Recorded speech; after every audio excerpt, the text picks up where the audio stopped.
जय हिंद प्यारे बच्चों। Welcome to Bharat classes. कैसे हो आप सभी? आशा करता हूँ आप सभी अच्छे होंगे, स्वस्थ होंगे और एक शानदार तरीके से अपनी पढ़ाई को कर रहे होंगे। तो हम लोग करेंगे कक्षा 7 हिंदी भाषा मंजरी में अध्याय 13 के प्रश्न उत्तर। अध्याय 13 का नाम है बीज। पहला प्रश्न कहता है, पाठ के अनुसार बीज में क्या क्या है?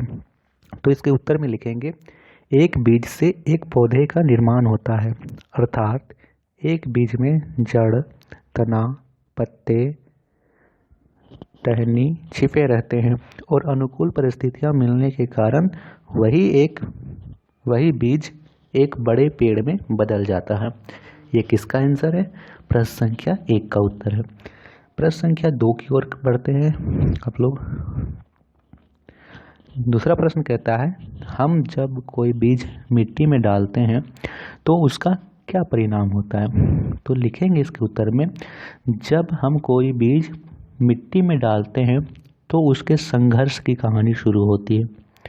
सबसे पहले वह अंकुरित होता है, फिर समय के साथ वह एक छोटे पौधे में बदल जाता है और वह बहुत संघर्ष करते करते एक मजबूत और घने पेड़ में बदल जाता है। ठीक है, प्रश्न संख्या 2 का उत्तर है।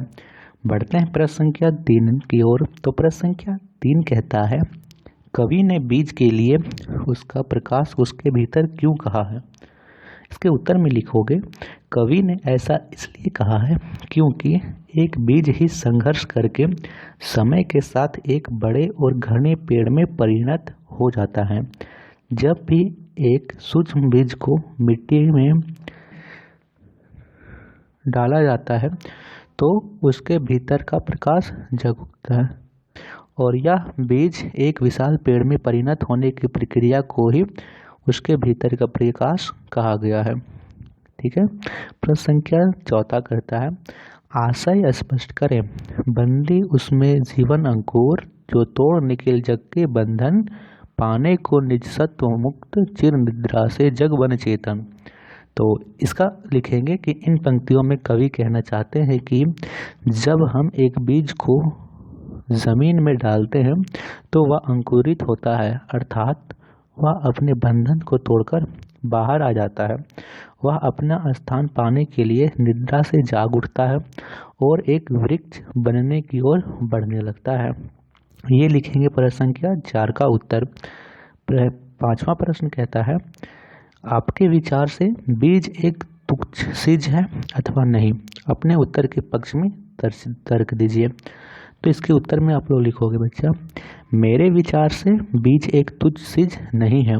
एक बीज में कई पेड़ छिपे होते हैं। एक बीज से एक विशाल पेड़ बनता है और उस पेड़ के कई फल से कई बीज निकलते हैं और उन बीजों से कई पेड़ों का जन्म होता है। इसलिए बीज एक तुच्छ चीज नहीं है। चूँकि एक बीज से बहुत सारे पेड़ बढ़ रहे हैं। जैसे आपने एक बीज खाया, मान लो आपने आम का एक फल खाया और उसके बीज जमीन में लगा दिया, उसके बाद उसका पौधा तैयार हुआ, आपने पौधे की अच्छे से देखभाल की, अच्छे से उसकी मेहनत किया, तो वह पौधा धीरे धीरे कटते हुए एक बड़ा सा वृक्ष बन गया और इस वृक्ष आम के वृक्ष में बहुत सारे आम लगेंगे और फिर से आप उन आमों को खाओगे और फिर से उनके बीजों से कई सारे पेड़ तैयार होंगे। तो एक बीज से कई सारे पेड़ तैयार होते हैं। ये बात आपको समझ में आ गई होगी। तो ये थे प्रश्न संख्या 5 अध्याय 13 बीज के प्रश्न उत्तर समाप्त हुए। आपको किसी प्रकार का डाउट हो तो आप नीचे कमेंट्स में लिख सकते हो। वीडियो को लाइक से ज़रूर कीजिएगा। भारत क्लासेस को सब्सक्राइब बिल्कुल कर दीजिएगा। धन्यवाद।